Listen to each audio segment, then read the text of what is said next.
Dresses यानी कि 100 dresses. 100 dresses की क्या कहानी है ये तो हमें कहानी पढ़कर ही पता चलेगी, पर मैं आपको इंट्रोडक्शन देती हूँ कि एक लड़की की कहानी है जिसका नाम है वैंडा। वो एक इमिग्रेंट है, वो वैसे तो पोलैंड की नेटिव है, she is a Pole. Pole is a person who belongs to Poland, modern day Poland जो कि यूरोप में एक कंट्री है। And she along with her family have migrated to USA. And what all happens with her in school, as she is not a native of the place, वो वहां की रहने वाली नहीं है, वो किसी और देश से वहां आई है, तो कैसे बच्चे उसके साथ बिहेव करते हैं और क्या क्या कुछ होता है। और वहीं पर आपको पता चलेगा कि जो टाइटल है 100 ड्रेसेस, ये टाइटल इस स्टोरी को क्यों दिया गया है। First of all let us have a brief introduction of this chapter. The Polish American community in the United states. तो हमें यहाँ से क्या पता चल रहा है कि बहुत सारे ऐसे लोग थे जो कि पोलैंड को बिलोंग करते थे और वो अपनी कंट्री पोलैंड से इमिग्रेट करके अमेरिका चले गए थे। Immigrate means you leave your own country and move to another country to settle there permanently. 1608 में बहुत सारे लोग पोलैंड छोड़कर अमेरिका चले गए थे, and those who are natives of Poland are called Polish और Poles. But the largest wave of Polish immigration occurred in the early 20th century when more than 1 million Poles migrated to the United States. वैसे तो 1608 में ही बहुत सारे Polish people America चले गए थे, लेकिन जो लार्जेस्ट पॉपुलेशन थी 1 मिलियन से भी ज्यादा पोल्स पोलैंड छोड़कर अमेरिका गए थे इन द 20th century.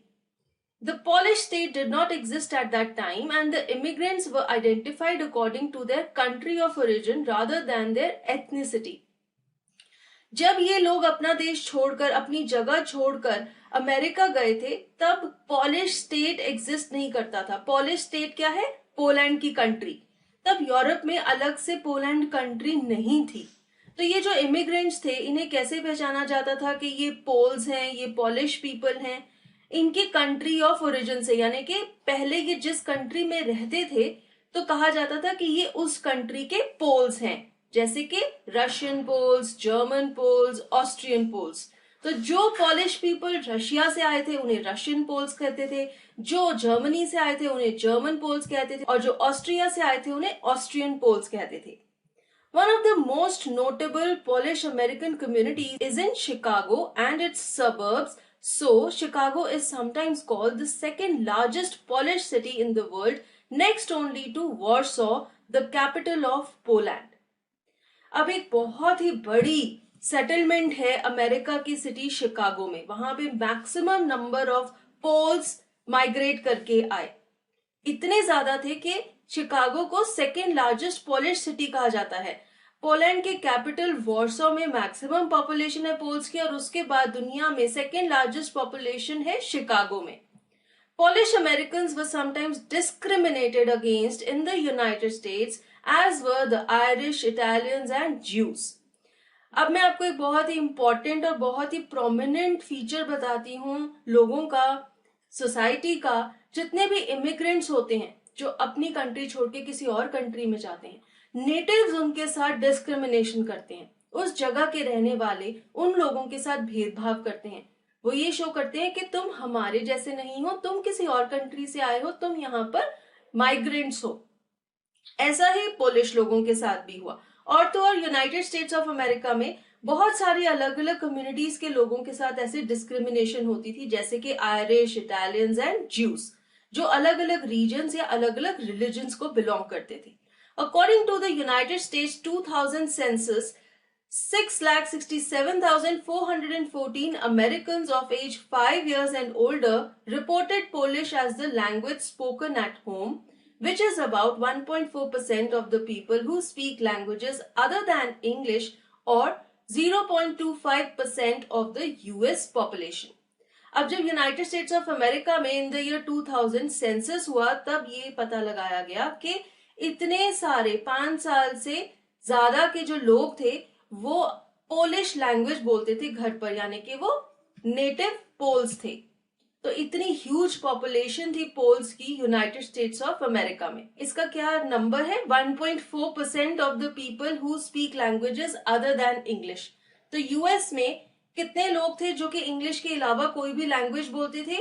उसका 1.4% ये लोग थे जो पोलिश लैंग्वेज बोलते थे। And this forms 0.25% of the US population. तो यूएस की जितनी पॉपुलेशन है उसकी 0.25% पॉपुलेशन वो लोगों की थी जो नेटिव पोलिश स्पीकर्स थे। So with this introduction, let us begin the chapter. We'll read it, we'll discuss the difficult word meanings, and I'll explain the story to you. Today, Monday, Wanda Petronsky was not in her seat, but nobody, not even Peggy and Madeline, the girls who started all the fun, noticed her absence. तो ये एक दिन की बात है, Monday की। कहाँ का सीन है? क्लासरूम का। क्लासरूम में बच्चे पढ़ते थे, उनका नाम है वांडा पेट्रोन्स्की, जो कि एक पोल है, जैसा कि हमने इंट्रोडक्शन में पढ़ा था। ये नेटिव पोलिश है और ये यूएस में माइग्रेट होकर अपनी फैमिली के साथ रहती है। ये मंडे को क्लास में नहीं थी, अपनी सीट पर नहीं थी, लेकिन किसी ने नोटिस नहीं किया। पेगी और मैडेलाइन दो और लड़कियों के नाम है जो कि वांडा के साथ ही इस क्लास में पढ़ते हैं, और उन्होंने भी नोटिस नहीं किया कि वांडा मिसिंग है। Usually Wanda sat in the seat next to the last seat in the last row in room 13. तो ये जो क्लास है, ये बच्चे हैं, ये क्लासरूम में बैठे हैं and the room number is 13. Usually Wanda कहाँ पर बैठती थी? लास्ट सीट के साथ वाली सीट पर बैठती थी। She sat in the corner of the room where the rough boys who did not make good marks sat. The corner of the room where there was most scuffling of feet, most roars of laughter when anything funny was said, and most mud and dirt on the floor. Scuffling of feet means noisy dragging movements of the feet on the ground. जब आप अपने पैरों को फर्श पर घिसाते हैं, वो जो आवाज आती है, that is called scuffling of feet. अब वांडा पेट्रोन्स्की क्लास के उस कॉर्नर में बैठती थी, पीछे के कॉर्नर में, जहां पे सबसे ज्यादा शरारती बच्चे बैठते थे, खास करके लड़के जो कि अच्छे मार्क्स स्कोर नहीं करते थे, जो कि पढ़ाई में इंटरेस्टेड नहीं थे। वो वहां पर बैठकर क्या करते थे? अपने पैरों के साथ आवाजें करते थे, हंसते थे, फन करते थे, और वहां के एरिया में फर्श के ऊपर बहुत सारी मड और डर्ट होती थी। ये क्यों होती थी? क्योंकि ये सब जो बच्चे थे, ये इतने शरारती थे, ये बाहर जाते थे, अंदर आते थे, तो इनके जूतों के साथ बहुत सारी मिट्टी आती थी। और खास तौर पर कुछ ऐसे बच्चे भी थे जो कि बहुत दूर से क्लास में चलकर आते थे, स्कूल तक चलकर आते थे, और इस वजह से उनके शूज पर बहुत सारी मिट्टी लग जाती थी जो कि झड़ के वहां पर गिर जाती थी। अब हम सोचेंगे कि वांडा जैसी लड़की ऐसे कॉर्नर में क्यों बैठती थी, ऐसे शरारती लड़कों के बीच में जो कि इतनी शरारत करते थे, पढ़ते नहीं थे? क्योंकि वांडा भी अकेली थी, उसकी क्लास में कोई फ्रेंड्स नहीं थे, सब उसे डिस्क्रिमिनेट करते थे। Wanda did not sit there because she was rough and noisy. On the contrary, she was very quiet and rarely said anything at all, and nobody had ever heard her laugh out loud. वही चीज जो अभी मैंने आपको बताई कि Wanda इस corner में क्यों बैठती थी, वो तो इन बॉयज की तरह रफ और नॉइजी नहीं थी, बल्कि वो तो बहुत चुप रहती थी, बिल्कुल नहीं बोलती थी, और किसी ने उसके हंसने की आवाज तो कभी भी नहीं सुनी थी। So we are confused, we are wondering, why did she sat in that corner? Sometimes she twisted her mouth in a crooked sort of smile, but that was all. अगर कभी उसे किसी को रिप्लाई करना पड़ता था, किसी को रिस्पॉन्स करना पड़ता था, तो वो ऐसे अजीब सी एक स्माइल कर देती थी, पर उसके अलावा वो कोई और एक्सप्रेशन नहीं देती थी। Why? She had no friends, no company. She was all alone and all the classmates made fun of her. They tried to laugh at her. That's why she sat all alone in that corner. Nobody knew exactly why Wanda sat in that seat, unless it was because she came all the way from Boggin's Height and her feet were usually caked with dry mud. किसी को भी नहीं पता था कि Wanda उस corner वाली seat में उन नॉइजी शरारती लड़कों के बीच में क्यों बैठती है। हाँ, आप एक ये रीजन दे सकते हैं कि वो बॉगिन्स हाइट्स नाम के सबर्ब में रहती थी और वहां से हर रोज चलकर स्कूल आती थी, और इतनी दूरी से जब वो चल के आती थी तो उसके शूज मड से भरे होते थे। केक्ड मीन्स उनके ऊपर बड़ी बड़ी लेयर्स होती थी मड की। तो इससे हम क्या पता लगा सकते हैं कि बॉकिन्स हाइट्स में ज्यादातर इमिग्रेंट्स रहते थे और बाकी के लोग जो नेटिव अमेरिकन थे वो उनके साथ डिस्क्रिमिनेशन करते थे, भेदभाव करते थे, और वांडा भी इसी डिस्क्रिमिनेशन का शिकार थी। और इसीलिए हम कह सकते हैं कि हो सकता है वो कॉर्नर वाली सीट में बैठती थी, वहां पर उसके जूतों की मिट्टी भी गिरी होती थी जो कि वो अपने साथ चलते हुए लेकर आती थी। But no one really thought much about Wanda Petronsky once she sat in the corner of the room. उसके कोई फ्रेंड्स नहीं थे, कोई कंपनी नहीं थी, कोई भी उसके बारे में सोचता नहीं था। वो चुपचाप आकर उस कॉर्नर वाली सीट पर बैठ जाती थी। The time when they thought about Wanda was outside of school hours, at noon time when they were coming back to school, or in the morning early before school began, when groups of 2 or 3 or even more would be talking and laughing on their way to the school yard. तो जितने भी class fellows थे Wanda के, वो school के time में Wanda के बारे में बिल्कुल नहीं सोचते थे, लेकिन स्कूल आवर्स के आगे पीछे, या तो सुबह के टाइम जब वो स्कूल जा रहे होते थे या फिर दोपहर के टाइम जब वो वापस घर जा रहे होते थे, तब वो वांडा के बारे में सोचते थे। क्यों? क्योंकि वो वांडा के ऊपर जोक्स करते थे, उसका मजाक उड़ाते थे। और स्कूल के आगे पीछे के टाइम, स्कूल जाते हुए या स्कूल से घर आते हुए, ये सब स्टूडेंट्स वांडा का मजाक उड़ाते थे और उस पर जोक्स करते थे। Then sometimes they waited for Wanda to have fun with her. Have fun with her means to make jokes on her. जैसे कि ये चीज बहुत एपरेंट हो रही है कि ये सब स्टूडेंट्स वांडा के साथ डिस्क्रिमिनेशन करते थे, जैसे कि वो एक पोल थी उस पर जोक्स करते थे, उसकी लेग पुलिंग करते थे। The next day, Tuesday, Wanda was not in school either. And nobody noticed her absence again. अगले दिन ट्यूसडे को वंडा फिर स्कूल नहीं आई, लेकिन किसी ने भी ये नोटिस नहीं किया कि वो एब्सेंट है।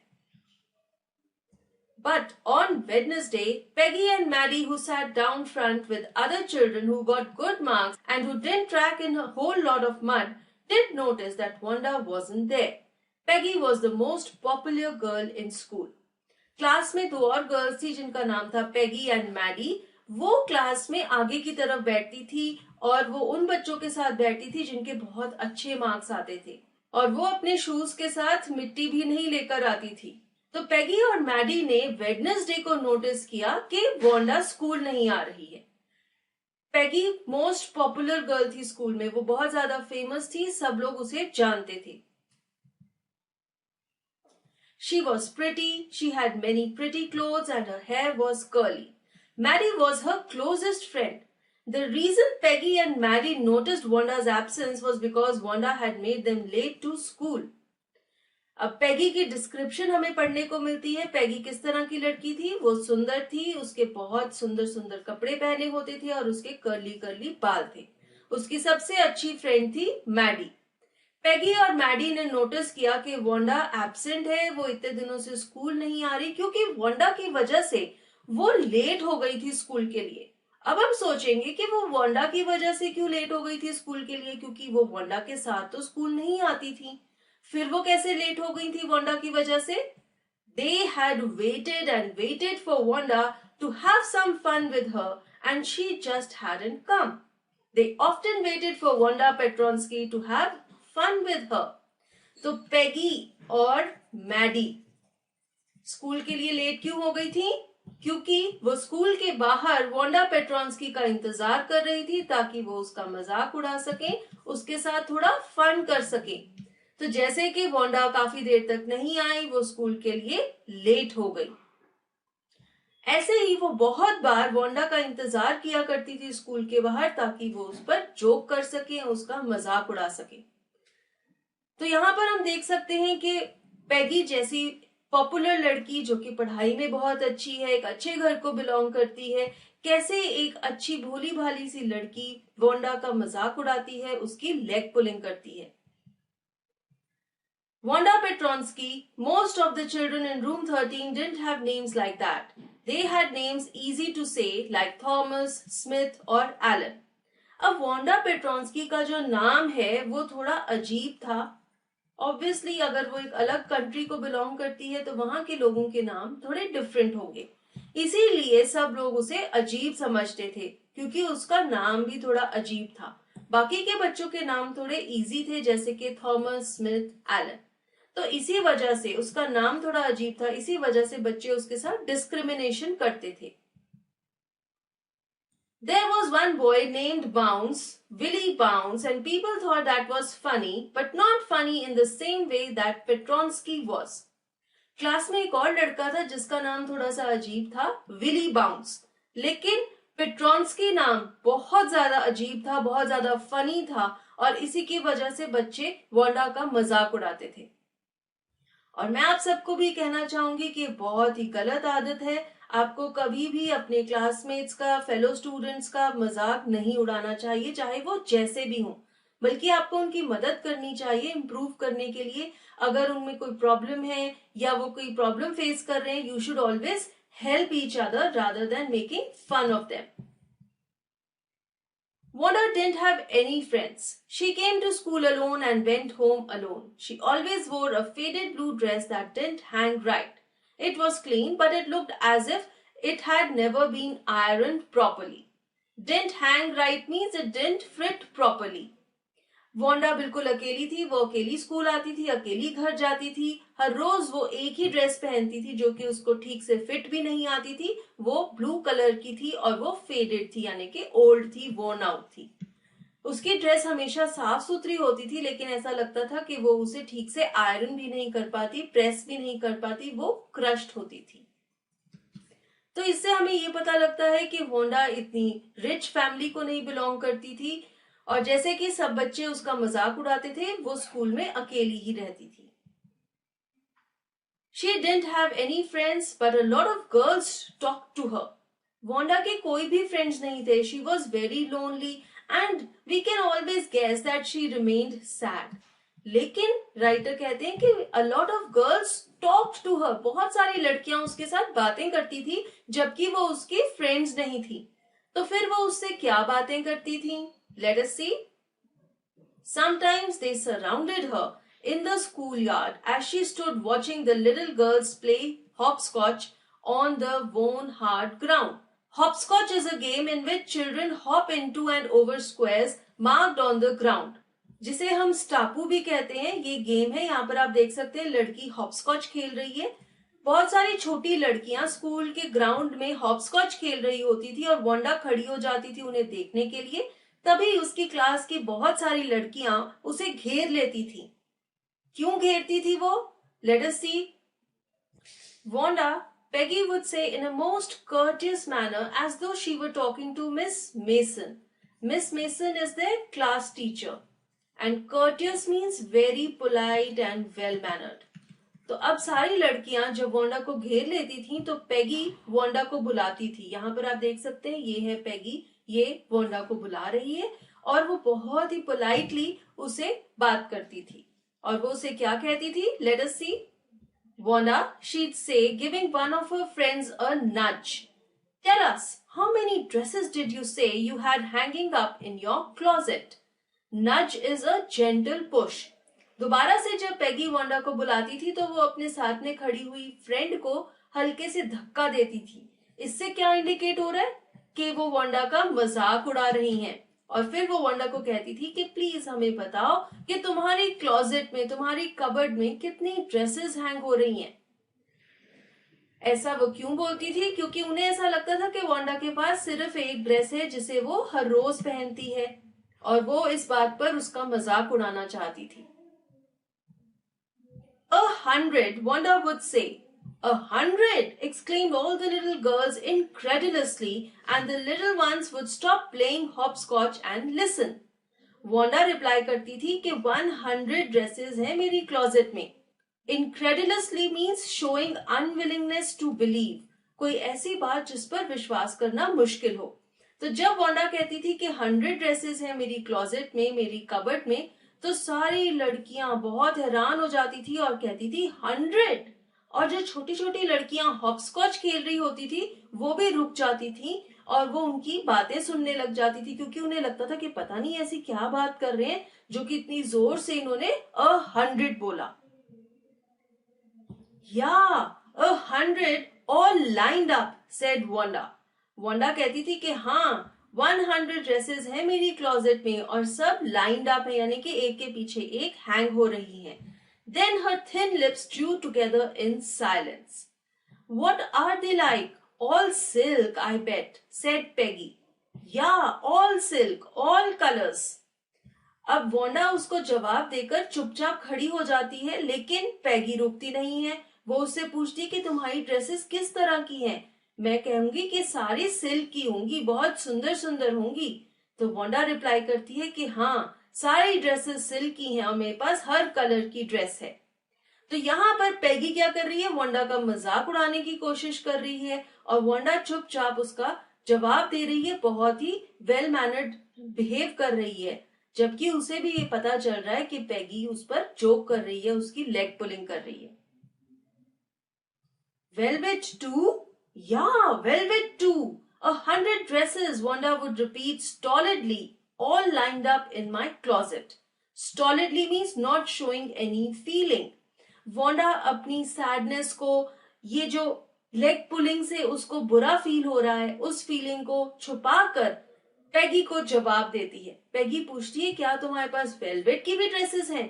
तो वंडा कहती है हाँ, वेलवेट की भी ड्रेसेस हैं, मेरे पास 100 ड्रेसेस हैं जो कि बहुत अच्छे से मेरी क्लोजेट में हैंग हो रही हैं। और जब भी वो ये चीज बोलती थी वो अपनी फीलिंग्स को छुपाती थी और ऐसा नहीं शो करती थी कि उसे बुरा लग रहा है कि पैगी उसका मजाक उड़ा रही है। Then they'd let her go. And then, before she'd gone very far, they couldn't help bursting into shrieks and peals of laughter. इतनी बात करने के बाद सब लड़कियां हट जाती थी और वो वोंडा को घर जाने देती थी, लेकिन अभी वोंडा थोड़ी ही दूर जाती थी कि वो पीछे से जोर जोर से हंसने लग जाती थी। ये शो करती थी कि उन्होंने वोंडा पर फन किया, उस पर जोक किया और वोंडा के जवाब पर वो हंस रही हैं। तो वो सब मिलकर वोंडा का मजाक उड़ाती थीं और वोंडा शो नहीं करती थी, लेकिन सच में उसे बहुत बुरा लगता था कि ये सब लड़कियां मिलकर उसका मजाक उड़ा रही हैं। 100 dresses. Obviously, the only dress Wanda had was the blue one she wore every day. So, why did she say she had 100? What a story. How many shoes did you say you had? 60 pairs, all lined up in my closet. सबको ये पता था कि Wanda के पास सिर्फ एक ही dress है, blue colour की, जो कि पुरानी सी है, जिसे वो हर रोज स्कूल पहनती है। लेकिन वो झूठ क्यों बोलती थी? वो ये क्यों कहती थी कि उसके पास 100 ड्रेसेस हैं और उसकी क्लोजेट में पड़ी हैं, बड़े अच्छे से हैंग हो रही हैं? और साथ ही साथ अगर कोई उससे पूछता था कि उसके पास शूज कितने हैं, तो वो कहती थी 60 पेयर्स हैं और वो भी उसकी क्लोजेट में बहुत अच्छे से लगे हुए हैं।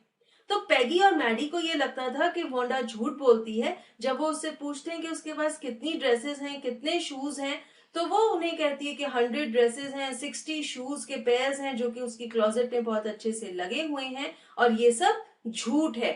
वोंडा उन्हें झूठ बोलती है। बात ये है कि वो वोंडा से ये पूछ ही क्यों रहे हैं कि उसके पास कितनी ड्रेसेस हैं, कितने शूज हैं।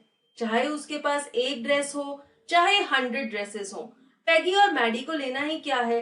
ऐसा पूछ के वो वोंडा का मजाक उड़ाना चाहती है ना, इसलिए अगर वोंडा झूठ भी बोलती है तो वो गलत नहीं है। लेकिन पैगी और मैडी का ये कहना है कि वोंडा झूठ बोलती है, इसलिए वो उसका मजाक उड़ाती है। Cries of exaggerated politeness greeted this. All alike? Oh no, every pair is different. All colors, all lined up. अब सब लड़कियां बहुत ही पोलाइटेड वे में फर्दर वोंडा से पूछती थी कि तुम्हारे पास 60 पेयर्स हैं शूज के, लेकिन क्या सब एक जैसे हैं? क्योंकि वोंडा हर रोज एक ही सेम शूज पहनती थी। वोंडा कहती थी नहीं नहीं, हर पेयर अलग है, मेरे पास हर कलर के फुटवेयर हैं, सब मेरी क्लोजेट में साथ साथ में लाइन में पड़े हुए हैं। Peggy, who had thought up this game, and Maddie, her inseparable friends were always the last to leave. पैगी और मैडी वोंडा का सबसे ज्यादा मजाक उड़ाते थे. वो वहां से जाते ही नहीं थे, उसकी लेग पुलिंग करते रहते थे. Finally, Wanda would move up to the street, her eyes dull and her mouth closed, hitching her left shoulder every now and then in the funny way she had, finishing the walk to school alone. Hitching means उसको ऊपर की तरफ उठाना. तो जब ये सब लड़कियां मिलके वोंडा का मजाक उड़ाती थी, उसके बाद वोंडा की आंखें डल हो जाती थी. वो बहुत दुखी होती थी कि सब लड़कियां उसका मजाक उड़ा रही हैं. फिर वो अपने लेफ्ट साइड के शोल्डर को ऊपर की तरफ पुल करती थी. ऐसे फनी वे में वो चलती हुई अकेली ही स्कूल जाती थी. तो हम ये कह सकते हैं कि बाकी सब लड़कियां वोंडा के साथ बहुत ही बुरी तरह से बिहेव करती थी. Peggy was not really cruel. She protected small children from bullies, and she cried for hours if she saw an animal mistreated. Bullies are those people who use their power to frighten weaker people. कई लोग ऐसे होते हैं जिन्हें आदत होती है कि वो अपनी पावर के साथ अपने से कमजोर लोगों को तंग करते हैं. उन्हें हम बुलीज कहते हैं. राइटर ये कहते हैं कि पैगी क्रूअल नहीं थी, वो बुरी नहीं थी. वो तो छोटे बच्चों को बुलीज से बचाती थी, और अगर वो देख लेती थी कि कोई किसी जानवर के साथ बुरा बर्ताव कर रहा है तो वो बहुत घंटों तक रोती रहती थी. लेकिन फिर हम सोचेंगे कि वो वोंडा के साथ ऐसा क्यों करती थी. If anybody said to her, don't you think that is cruel way to treat Wanda, she would have been very surprised. Cruel? Why did the girl say she had 100 dresses? Anybody could tell that was a lie. अगर कोई पैगी को ये कहता कि वो Wanda के साथ ऐसा क्यों करती है, उसका मजाक क्यों उड़ाती है, वो बहुत क्रूअल है, तो पैगी हैरान हो जाती. वो कहती कि मैं क्रूअल हूं? नहीं, मैं तो इसलिए ऐसा करती हूँ क्योंकि वोंडा झूठ बोलती है. कोई भी कह सकता है कि वो झूठ बोल रही है, उसके पास 100 ड्रेसेस नहीं है. फिर वो लड़की झूठ क्यों बोलती है? तो पैगी का ये कहना था कि वो वोंडा की लेग पुलिंग इसलिए करती है क्योंकि वोंडा झूठ बोलती है. Why did she want to lie?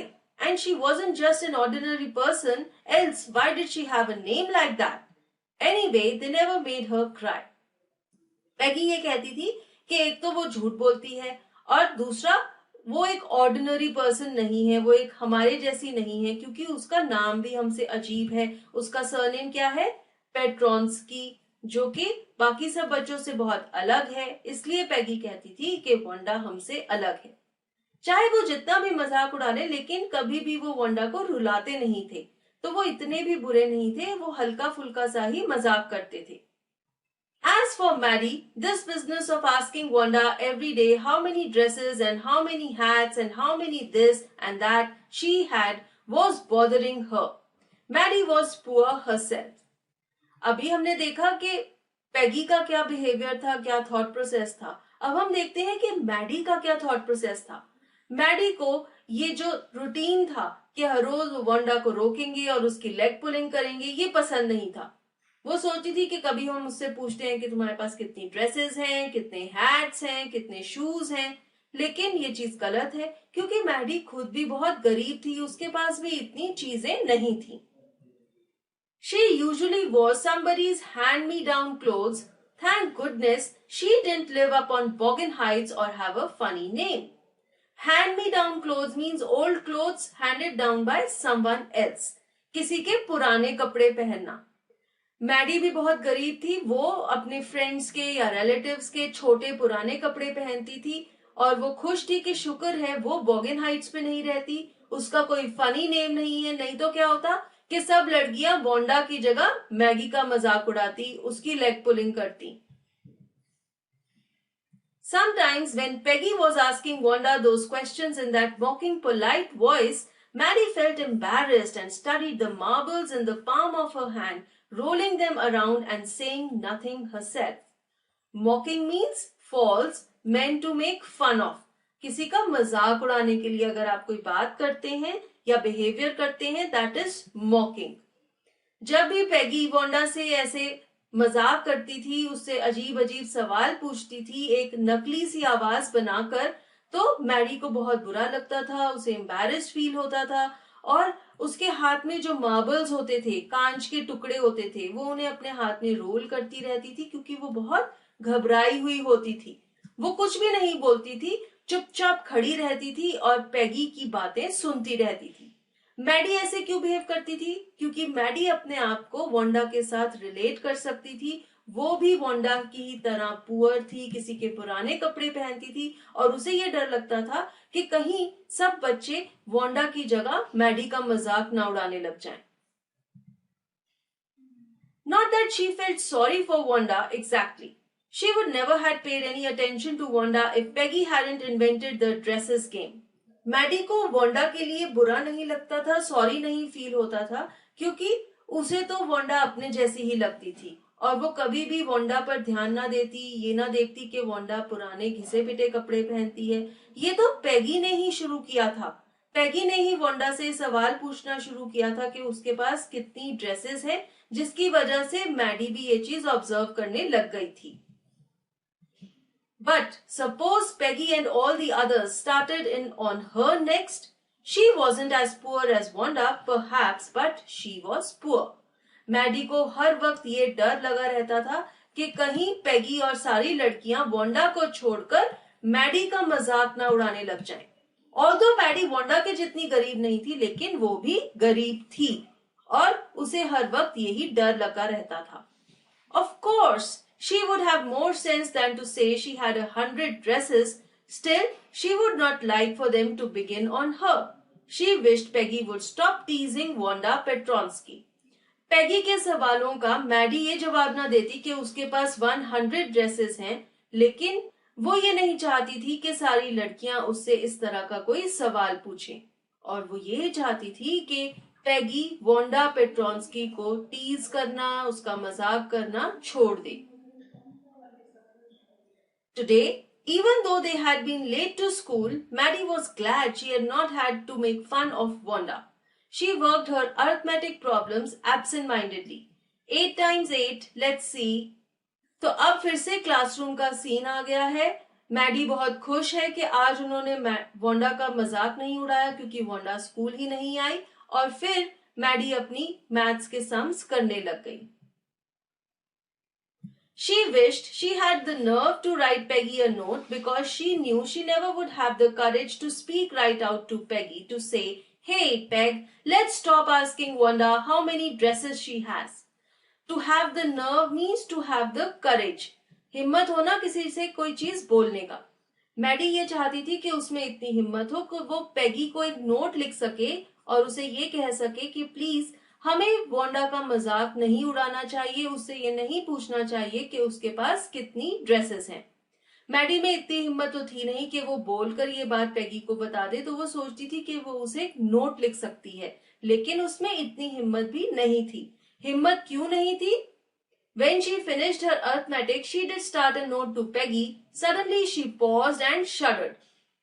Maddie ने पैगी को एक नोट लिखना शुरू किया, लेकिन वो रुक गई और वो घबरा गई, डर गई। किस चीज से घबरा गई, क्यों डर गई? She pictured herself in the schoolyard, a new target for Peggy and the girls. Target is a person deliberately chosen for attack.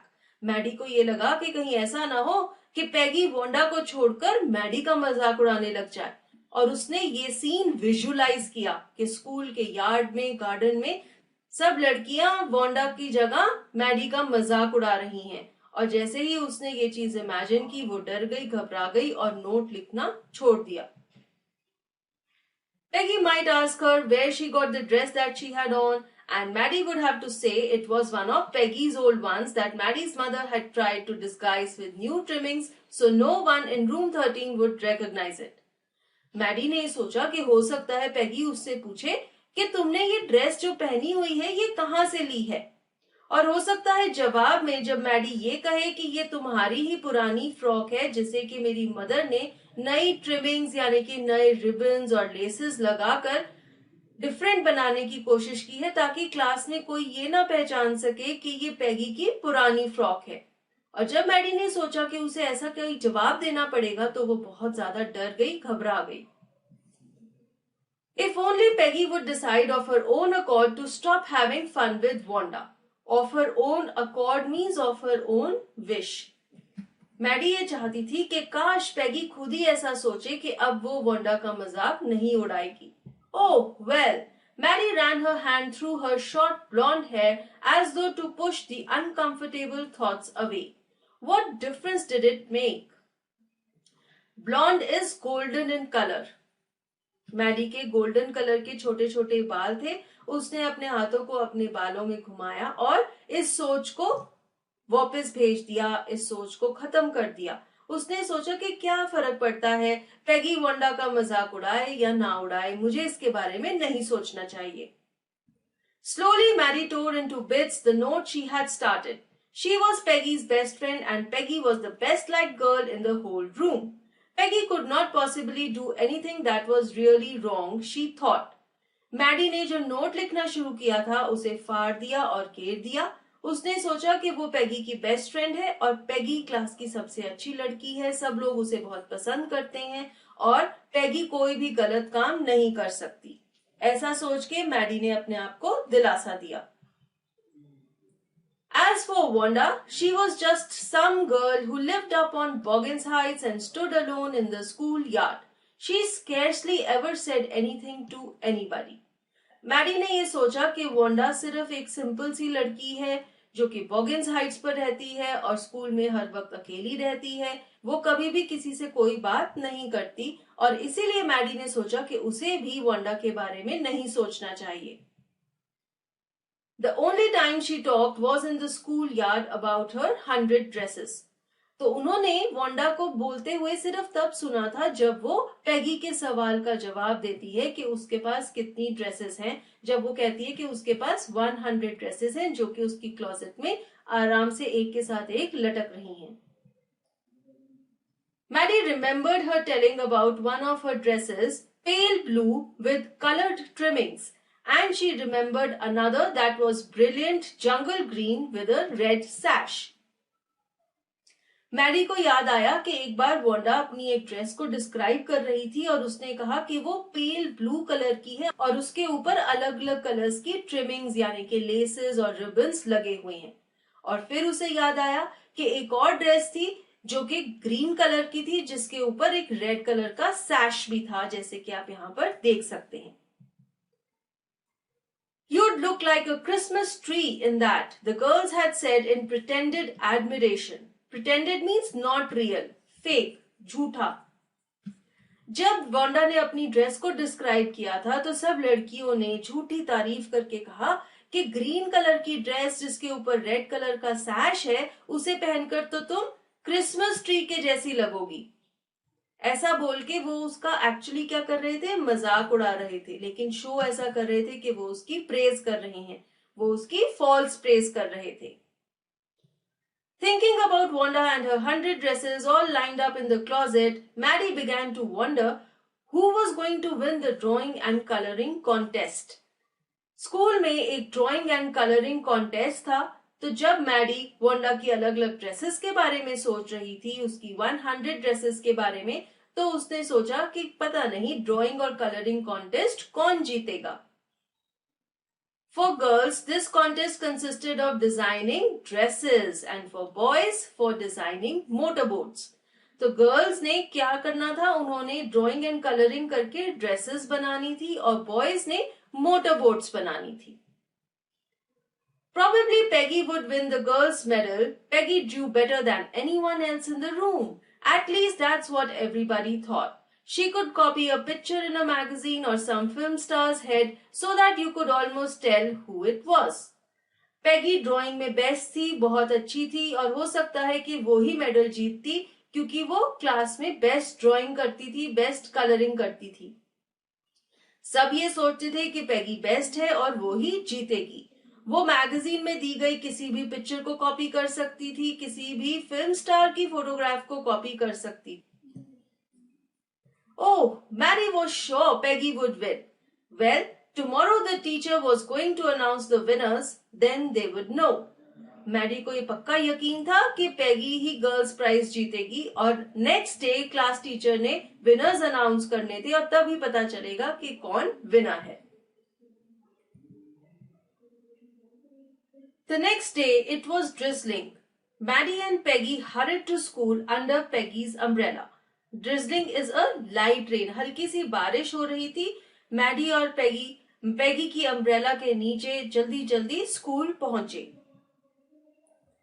Naturally, on a day like this, they didn't wait for Wanda Petronsky on the corner of Oliver Street, the street that was far, far away, under the railroad tracks and up the hill led to Boggins Heights. उस दिन वो लोग सड़क पर नहीं रुके. उन्होंने Wanda का इंतजार नहीं किया क्योंकि बारिश हो रही थी और उन्हें जल्दी थी. वो भीगना नहीं चाहती थी, इसलिए वो फटाफट से स्कूल की तरफ चली गई. अदरवाइज वो वांडा का इंतजार कहाँ करती थी? ओलिवर स्ट्रीट के किनारे पर, वो वाली स्ट्रीट जो कि सीधा जाओ अगर तो रेल ट्रैक के नीचे से जाकर बॉगिन्स हाइट जाती थी. तो वो लड़कियों को ये इंतजार था कि हो सकता है वांडा अपने घर से स्कूल की तरफ आए और वो ओलिवर स्ट्रीट के किनारे पर उसकी वेट किया करती थी, लेकिन उस दिन उन्होंने उसकी वेट नहीं की. Anyway, they weren't taking chances on being late today because today was important. Why it was important? Because उस दिन winners announce होने थे drawing and coloring contest के. Do you think Miss Mason will announce the winners today? Asked Peggy. Peggy ने Maddie से पूछा कि क्या तुम्हें लगता है मिस मेसन आज विनर्स के नाम अनाउंस करेगी? Oh, I hope so. The minute we get in, said Maddie. Of course you will win, Peg. Hope so, said Peggy eagerly. तो दोनों लड़कियां डिस्कस कर रही हैं कि विनर कौन होगा. मैडी कहती है कि हाँ, जैसे ही हम क्लास में पहुंचेंगी मिस मेसन अनाउंस करेगी कि विनर कौन है और तुम ही जीतोगी. पेगी कहती है कि हाँ, काश मैं जीत जाऊं. The minute they entered the classroom, they stopped short and gasped. Gasp means हैरानी से लंबी सी सांस भरना. There were drawings all over the room, on every ledge and windowsill, dazzling colors and brilliant, lavish designs, all drawn on great sheets of wrapping paper. जैसे ही लड़कियां class में enter हुई, वो बहुत ज्यादा हैरान थी. हर जगह, हर खिड़की पर, हर किनारे पर सुंदर सुंदर ड्रेसेस की फोटोज लगी हुई थी. ड्रेसेस बहुत ही सुंदर कलर्स में थी, ब्रिलियंट थी, बहुत ही सुंदर डिजाइन्स थे और सब अच्छी अच्छी रैपिंग पेपर की शीट्स के ऊपर ड्रॉ की हुई थी. There must have been 100 of them, all lined up. These must be the drawings for the contest. They were. Everybody stopped and whistled or murmured admiringly. अब यहाँ पर देखिए, there were 100 of them, all lined up. So these are those 100 dresses which Wanda used to tell to Peggy. जब Wanda Peggy को ये बोलती थी कि मेरे पास 100 ड्रेसेस हैं, सब लाइंड अप हैं मेरी क्लोजेट में, तो वो किन ड्रेसेस की बात करती थी? इन ड्रेसेस की जिन्हें कि उसने ड्रॉ किया था इस ड्राइंग कॉन्टेस्ट के लिए. तो वांडा की जो 100 ड्रेसेस थी वो क्या थी? उसकी ड्राइंग्स थी. And this is the title of the story, these 100 dresses. As soon as the class had assembled, Miss Mason announced the winners. जैसे ही सारे बच्चे क्लास में आए तो मिस मेसन ने विनर्स के नाम अनाउंस किए. Jack Beggles had won the boys, she said, and his design was an outboard motor, was on exhibition in room 12 along with the sketches by all other boys. तो boys का जो winner था उसका नाम था Jack Beagles. उसने एक motor boat का डिजाइन किया था जो कि रूम नंबर 12 में बाकी सब डिजाइन्स के साथ डिस्प्ले पर था. As for the girls, she said, although just 1 or 2 sketches were submitted by most, one girl, and room 13 should be proud of her, this one girl actually drew 100 designs, all different and all beautiful. किसने बनाए हैं? Wanda Petronsky. She made 100 designs. बाकी सब girls ने 1 या 2 design submit किए, लेकिन Wanda ने टोटल 100 ड्रेसेस के डिजाइन्स बनाए और सब बहुत ही अलग और बहुत ही खूबसूरत थे. In the opinion of the judges, any one of the drawings is worthy of winning the prize. Miss mason कहती है कि जजेस की ओपिनियन में वांडा के द्वारा बनाए गए 100 डिजाइन्स सभी विनर बनने के वर्दी हैं, सभी बहुत ज्यादा अच्छे हैं. I am very happy to say that Wanda Petronsky is the winner of the girls' medal.